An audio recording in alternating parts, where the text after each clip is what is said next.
Ang prinsesa at ang mangingisda. Isang prinsesa na lumaki sa palasyo at naniniwalang umiikot ang buong mundo sa kanyang mga utos, at isang simpleng mangingisda na walang yaman o karangalan, kundi isang lumang bangka lamang at pusong masipag. Isang araw, nagtagpo ang tadhana at dinala silang dalawa sa gilid ng isang lawa. Ang isang pagtatagpo na iyon ay nagbago ng lahat. Nang magharap ang arogano at ang pagiging simple, makikita kung sino ang tunay na may dangal. Ito ang kwento ng isang mapagmataas na prinsesa at isang matapat na mangingisda kung saan ang paglalakbay na nagsimula sa galit ay humantong sa kaibuturan ng kanilang mga puso. Kabanata 1, ang pagkikita sa lawa. Sa lumang kaharian ng Agugulnar, ikinakalat ng malamig na hangin ng umaga ang mga simoy ng lungsod sa ibabaw ng lawa. Nakaupo malapit sa hagdanan ng lawa, si Arif, isang binatang mangingisda, ay maayos na tinatahi ang kanyang sirang lambat. Maitim ang kanyang kutis at ang kanyang mga mata ay nagniningning sa pagiging simple at kasipagan. Wala siyang yaman o katayuan. Mayroon lamang siyang lumang bangka at isang pusong nagtitiwala rito. Noong umagang iyon, narinig ang yabag ng mga kabayo mula sa malayong palasyo. Sa pagitan ng 4 na sundalo, isang babaeng nakasuot ng pink na damit na may gintong borda at nakatago sa ilalim ng sutla na belo ay dahan-dahang bumaba patungo sa lawa. Ito si Prinsesa Mahin, ang kaisa-isang tagapagmana ng kaharian, na pinipilahan ng mga tao sa labas ng palasyo upang masilayan lamang. Ngunit si Prinsesa Mahin ay tila napupuot sa mga karaniwang tao at mahihirap. Pakiramdam niya, ang taong hindi nakasuot ng damit panghari ay hindi karapat-dapat tingnan. Umalis ka sa daan, sabi ng prinsesa sa malakas na tinig, nang makita niya si Arif na nakaupo sa kanyang daraanan. Tumingala si Arif. Ang babae ay maharlika, ngunit ang kanyang mga mata ay puno ng arogansya at ang kanyang tono ay may paghamak. Binibini, ang lawa na ito ay para sa lahat, sabi niya ng mahinahon. Dito ako araw-araw kumikita ng aking ikabubuhay. Tiningnan siya ng prinsesa na parang isang insekto.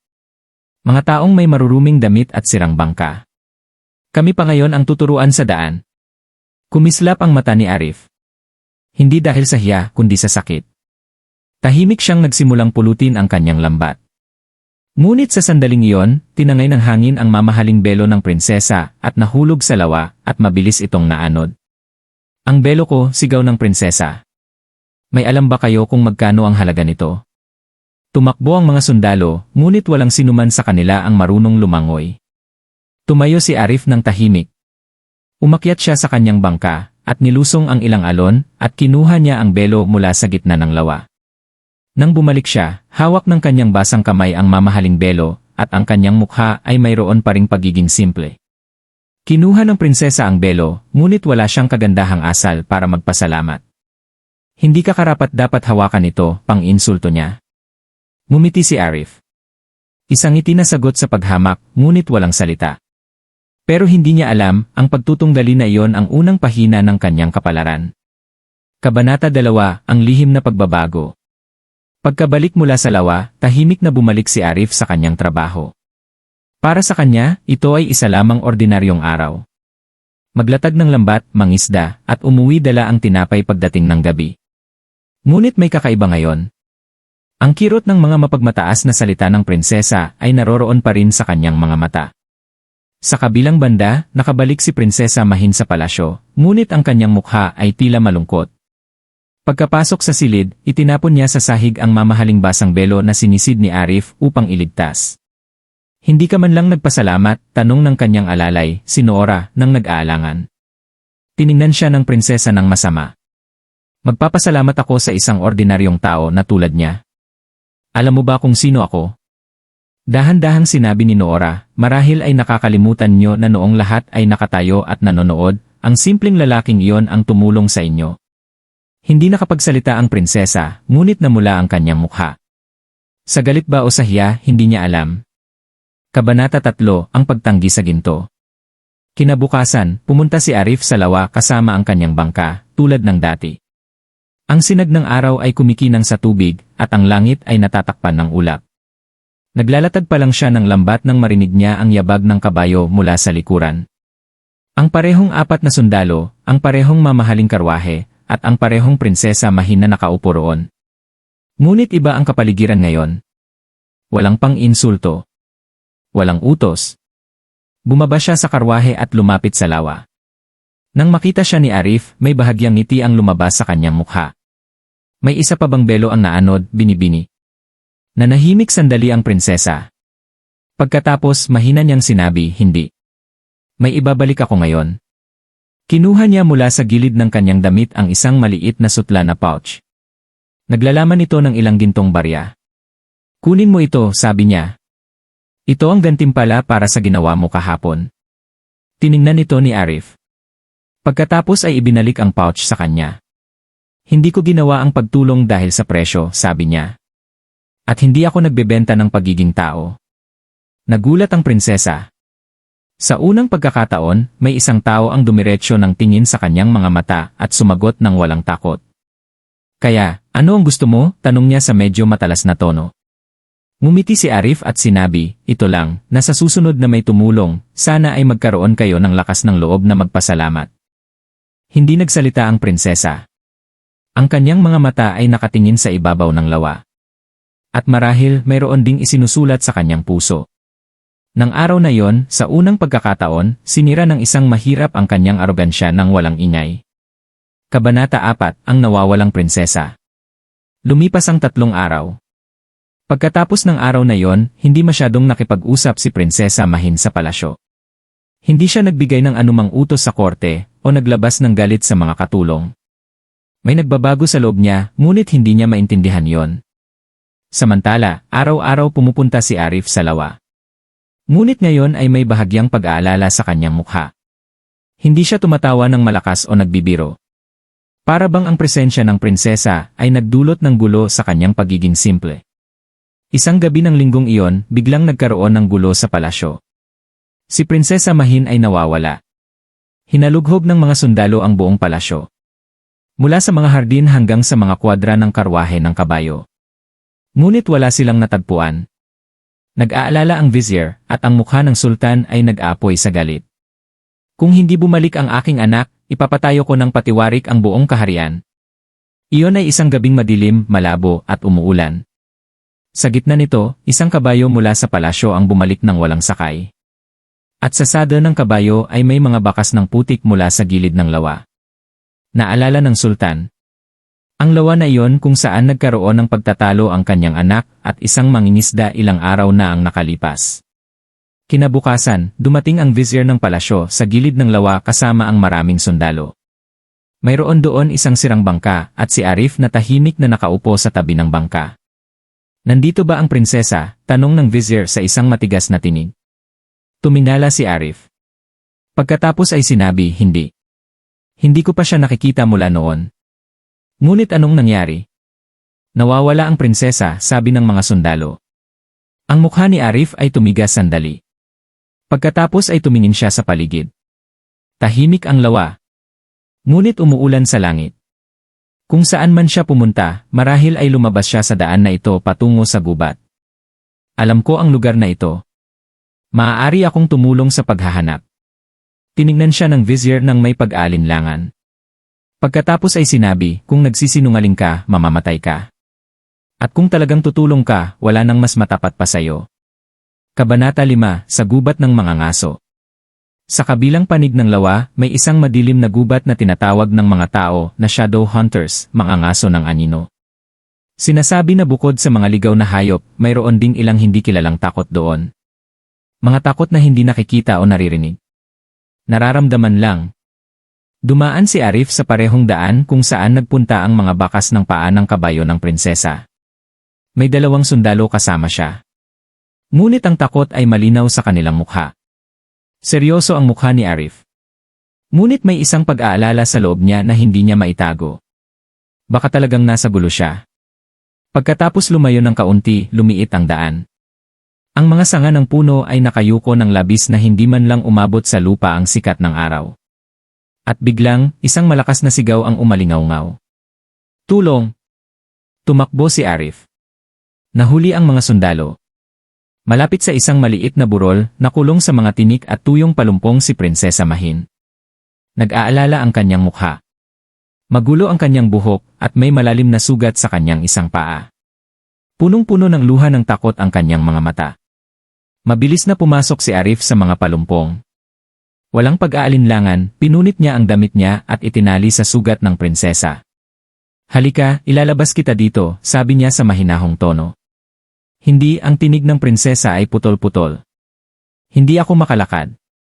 Kung gayon, tama, mabilis niyang sinabi at binitbit siya sa kanyang likod. Nagulat ang prinsesa. Isang mahirap na tao na hindi niya man lang gustong tingnan. Ngayon, ang kanyang mga balikat ang nagligtas sa kanyang buhay. Binitbit siya ni Arif palabas sa gubat na puno ng tinik. Wala siyang pakialam sa kanyang sariling sugat o sa pang-insulto ng mga sundalo. Isang bagay lang ang nasa isip niya, walang masamang mangyari sa prinsesa. Pagdating sa labas, tumakbo ang vizier at ang iba pang sundalo. Nang makita nila ang prinsesa, nabuhayan sila ng loob. Buhay siya! Ang ating prinsesa ay buhay, sigaw ng isa. Ngunit ang mga mata ng lahat ay nakatingin ngayon sa ibang bayani. Ang mangingisdang iyon na minsan nilang hinamak. Sa unang pagkakataon, itinumbo ni Prinsesa Mahin ang kanyang ulo sa harap ng lahat at mahinang sinabi, iniligtas niya ang buhay ko. Hindi lang siya isang mangingisda, siya ang tagapagtanggol ko. Pagkadala kay Prinsesa Mahin sa palasyo, kumalat ang balita sa buong kaharian na parang apoy, isang mahirap na mangingisda ang nagligtas sa buhay ng prinsesa. Kabanata 7, ang pagtanggi sa gantimpala. Ang silid ng korte ng sultan ay tahimik. Ang lahat ay nakatingin sa kakaibang mangingisdang ito nang may pagtataka. Gutay-gutay na damit, pagod na katawan, ngunit nag-aapoy na mata at tiwala sa kanyang noo. Nakatayo si Arif sa harap ng sultan, nakayuko ang ulo.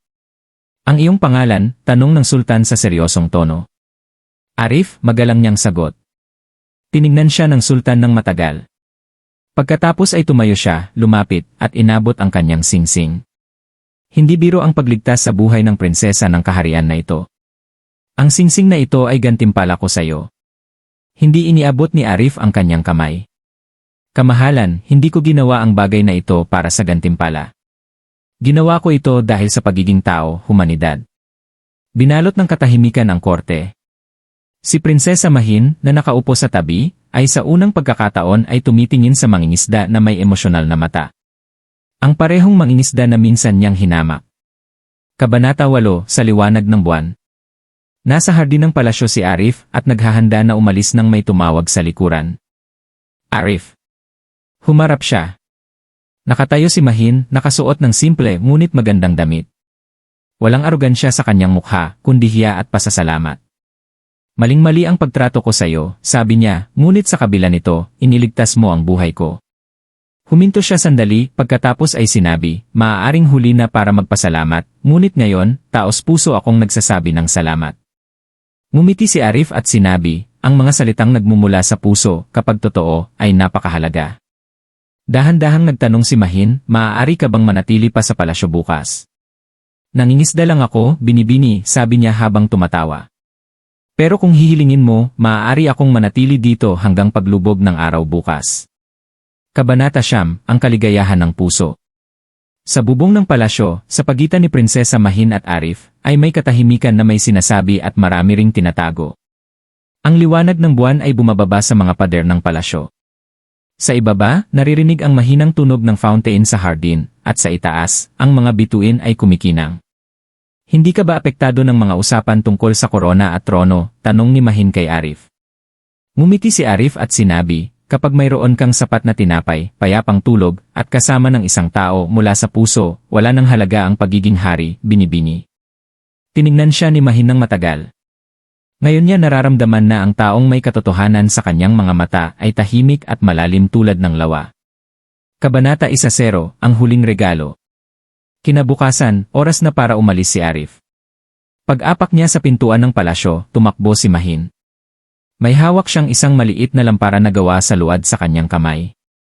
Ito ang huling alaala ng aking ina, sabi ni Mahin. Palagi ko itong itinatago, ngunit ngayon gusto kong ibigay sa iyo. Nagulat si Arif. Pero napakahalaga nito. Sabi ni Mahin, dahil ipapaalala nito sa akin ang oras na binago ng isang mahirap na mangingisda ang aking pananaw. Kinuha ni Arif ang lampara, at sa unang pagkakataon, nakita niya ang kislap sa mga mata ng prinsesa na hindi nagmumula sa anumang taas o kayamanan, kundi sa kaibuturan ng puso. Kung magkikita tayong muli, dahan-dahang sabi ni Mahin, baka hindi na tayo maging estranghero. Yumuko si Arif at sumagot, at kahit hindi tayo magkita, ang lamparang ito ay mag-iwan ng alaala ko sa'yo. Umalis si Arif pabalik sa lawa, ngunit may iniwan siya sa kanyang puso. Isang pagtatagpo na marahil ay una ngunit hindi huli. At si Mahin, sa kanyang palasyo, ay mayroon pa ring korona. Ngunit ang kanyang puso ay nagsimulang maging iba. Kabanata 11, ang lihim na lawa. Ang buhay sa palasyo ay muling nagpatuloy. Ang korte, mga utos, mga alipin, politika, lahat ay katulad ng dati. Ngunit si Prinsesa Mahin ay hindi na ang prinsesa na kailanman ay nagmamataas sa kanyang korona. Ngayon, tahimik siyang tumitingin sa lawa sa mga libreng sandali. Minsan, sinindihan niya ang isang lampara na gawa sa luad, katulad ng ibinigay niya kay Arif, na ngayon ay nasa kanya. Ngunit hindi ilaw ang nagliliyab dito.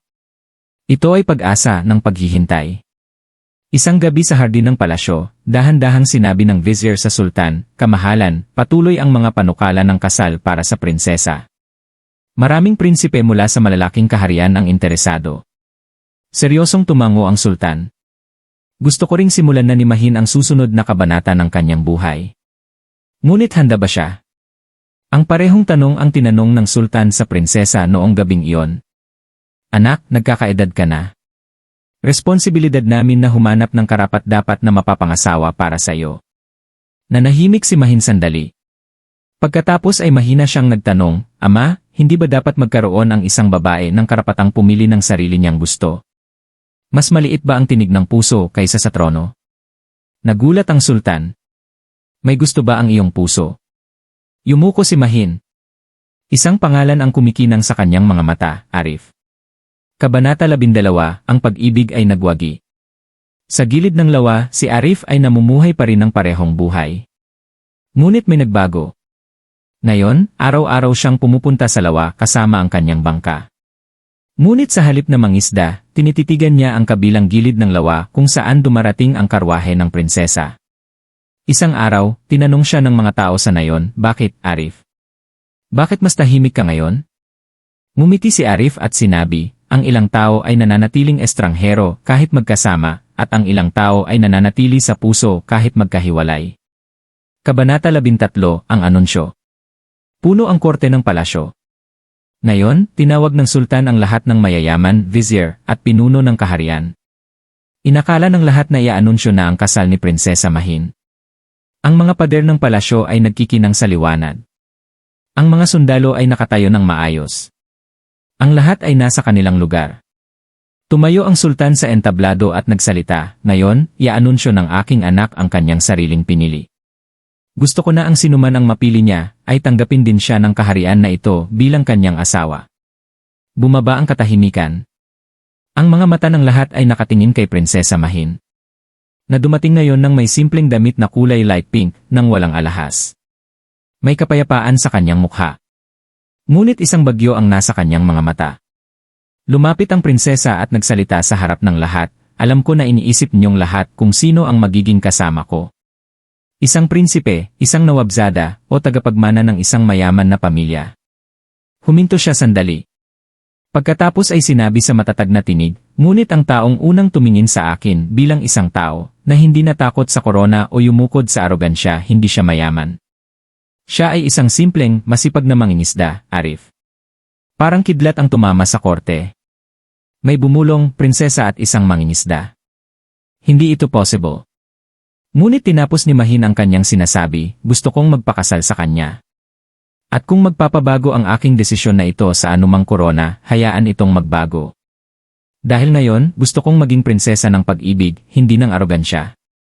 May luha sa mata ng sultan. Bumaba siya mula sa entablado, hinawakan ang kamay ni Mahin, at sinabi, "Ngayon, tinuruan mo rin ako na ang tunay na paghahari ay ang pamamahala sa mga puso, hindi sa dugo at pamilya." Ang epilogo. Pagkatapos ng maraming araw, isang magandang seremonya ang ginanap sa gilid ng lawa. Ang ningning ng palasyo at ang pagiging simple ng lawa ay nagsama. Si Arif, ang parehong mangingisda, ay naging asawa na ni Prinsesa Mahin. Hindi sakay ng karwahe, kundi sakay ng isang pinalamutyang bangka, sinimulan ni Mahin at Arif ang kanilang unang paglalakbay ng buhay. At sa ganoong paraan, Ang isang mapagmataas na prinsesa, na minsan ay tinitingnan ng mababa ang mga mahihirap, ay binago ng pag-ibig kaya ngayon siya mismo ang yumukod sa pinakamababa, ngunit nakatayo sa pinakamataas na taas ng kanyang puso.